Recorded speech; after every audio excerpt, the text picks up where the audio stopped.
Mapagpalang araw sa inyong lahat. Ako ang inyong lingkod, Elijah Pojan Valdez, at ang ating verse for the day ay nasa Marcos 2:17.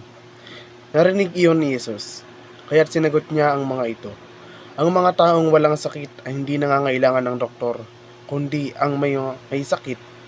Naparito ako hindi upang tawagin ang mga taong matuwid sa kanilang sariling paningin, kundi ang mga makasalanan. Ang kabalintunaan ng pagiging matuwid sa sarili ay ang pagtitiwala nito sa kanyang sarili, sa kanyang mga damdamin, sa kanyang mga hangarin, sa kanyang mga lohika, at sa kanyang pag-unawa. Hindi nito nakikita ang pagkakamali sa sarili nitong paraan. Sa madaling salita, kaya nang itinuring ng maraming testikong manunulat, ang mga taong mapagmatuwid sa sarili ay may masamang ugali. Hindi sila mapagparaya, mapagmataas at banal, at labis na nagtitiwala sa kanilang katuwiran o kahigitan sa moral na tinatangka nilang Panginoon ito sa iba. Na hindi makatuwiran na inilalagay sila bilang may hina, umaasa at walang pinipiling paglalagay ng mga sama-samang pananampalataya kaysa sa mga individual. Hindi relihiyosong karanasan. Sa kabaliktaran, ang mga matuwid ay pinalalagay sa na mapagpakumbaba, matapat, at may tungkuling gumagalang sa Diyos, gaya ng kanyang pagsamba na inilalarawan sa banal na kasulatan.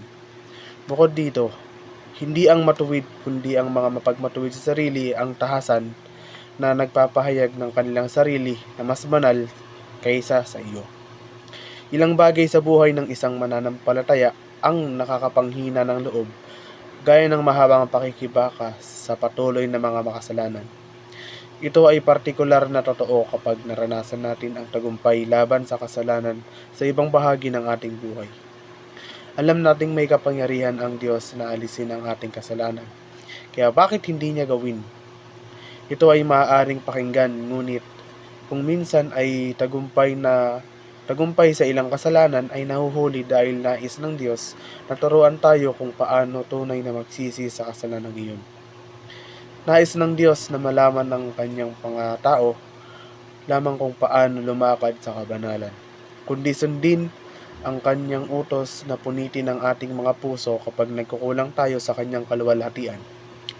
Oo, ang kasalanan sa ating buhay ay isang problema.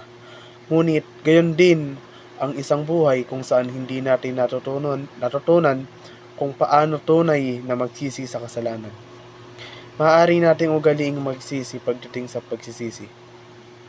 Ngunit ang mga talatang ito ay nagpapakita na ang pinakamahalagang bagay ay ang kalagayan ng ating puso. Ang iyong pagsisisi ba ay maaaring isang pusong napunit tulad ng isang damit, sira at nagsisisi habang ito ay tumitibok sa harap ng Diyos? Ang saloobang ito ay nawawala sa karamihan ng pagsisisi. At ito ay mismong bagay na sinusubukan ng Diyos na ituro sa atin. Bilang mga Kristiyano, sa mundong ating ginagalawan, maaaring maging mahirap na sundin ang saloobin at landas ni Kristo kung minsan ang mundo ay patuloy na pagiging mas nakatutok sa sariling katuparan at inuuna ang ating sariling pangangailangan. Sa halip na sambahin at purihin ng isang Diyos na nagbigay sa atin ng lahat, kasama ang kanyang sariling anak. Ngunit bilang kanyang mga anak, minsan ay nahuhulog tayo sa bitag ng pagmamatuwid sa sarili. Minsan, naniniwala tayo na hindi tayo katulad ng mga tao sa ating paligid, sa kanilang mga pagkakamali at masasamang pagpili. Ngunit hindi tayo hamak na mga lingkod ng Diyos sa lahat. Saan man sila moral o panlipunan. Kaya ano ang pagiging matuwid sa sarili at paano natin tatanggapin ang kabaliktaran sa ating pang-araw-araw na buhay higit na nakalulugod sa Diyos? Ang Biblia ay nagbibigay ng mahusay na payo sa paksang ito. Dahil isa ito sa mga pangunahing pagkukulang na maaaring magkaroon ng mga Kristiyano. Kung ito man ay aktual na mga talata tungkol sa kung paano maiiwasan ang pagiging matuwid sa sarili, sa mga kwento ng mga sumuko sa ganitong saloobin at kung ano ang kanilang hinaharap bilang resulta. Matuto tayo na kung paano higit na maging katulad ni Kristo sa ating pang-araw-araw na buhay at mas mababa sa kung ano ang mundo nagdidikta. Tiyak na walang masama sa pagsasabing, ako ay isang makasalanan na iniligtas ng biyaya. Ang mga taong tumututol ay mga banal. Sa terminong iyon, ay gustong idiin na tayo ay mga banal na ngayon na may bagong posisyon sa bisa ng biyaya ng Diyos na kumikilos sa atin. Yan ay tiyak na totoo. Hindi talaga natin kailangan pumili. Ang magkabilang panig dito ay totoo. Tayo ay mga makasalanan na iniligtas ng biyaya. Tayo ay mga santo na kung saan minsan ay nagkasala. Ang isang pahayag ay nagbibigay din sa patuloy na katotohanan ng kasalanan sa loob ng buhay ng isang mananampalataya. Ang isa naman ay binibigyang diin ang kaloob ng Diyos at na isang bagong buhay, bagong nilalang at isang bagong posisyon. Parang iyon ang tamang balanse para sa akin.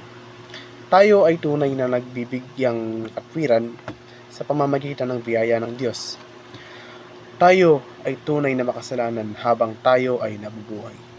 Hindi natin kailangang pumili sa pangigitan ng dalawang katotohanan ito dahil totoo ito sa lahat ng mananampalataya at sa lahat ng dako sa lahat ng oras. Ikaw ay isang makasalanan na iniligtas ng biyaya at isang santo na kung minsan ay nagkasala. Hanggat pinanghahawakan mo ang magkabilang panig ng dakilang katotohanan ito, mananatili ka sa matibay na lupa. Muli, ako ang inyong lingkod, Elijah Paul Jan Valdez, at dito na nagtatapos ang aking daily devotions.